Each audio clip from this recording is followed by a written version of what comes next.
जय श्री कृष्ण फ्रेंड्स। तो आज हम 11 फरवरी के करंट अफेयर्स डिस्कस कर रहे हैं ओनली आईएएस के। तो हम क्विक रिवीजन ही करेंगे लास्ट वाली। फर्स्ट है हमारा 0 R defined in the constitution, so this is false. 0 are is not defined in the constitution and not in the rules of parliament. It is also not defined in the rules of parliament, but it still exist because it is an Indian parliamentary innovation. And 0 R किसके बाद होता है? First होता है हमारा question hour, इसके बाद हमारा होता है 0 आर। तो 0 are is directly after the question hour and it last until the agenda for the day is taken. ठीक है, क्वेश्चन आर हमारा होता है first hour of every parliamentary sitting is called as question hour. इसके बाद है हमारे starred question.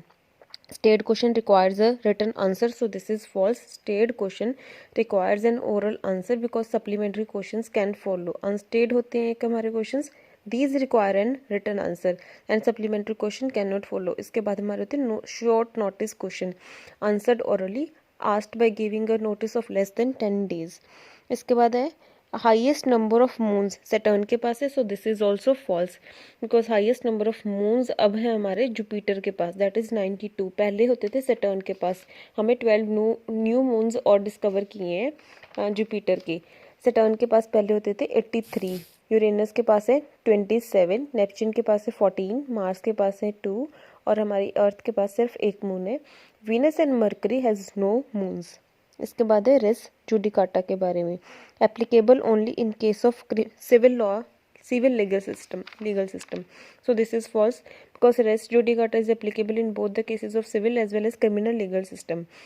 Race judicata का क्या मतलब होता है? The thing has been judged. This concept has been evolve from English common law system. The principle of res judicata applies when a litigant attempts to file a subsequent lawsuit on the same matter for after having received a judgment in a previous case involving the same parties.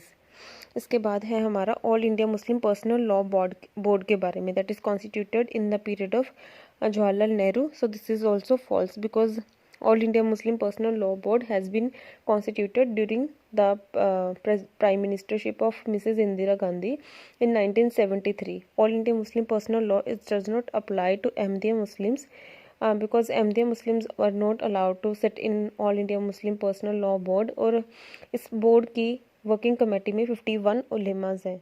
All India Muslim personal law is type of N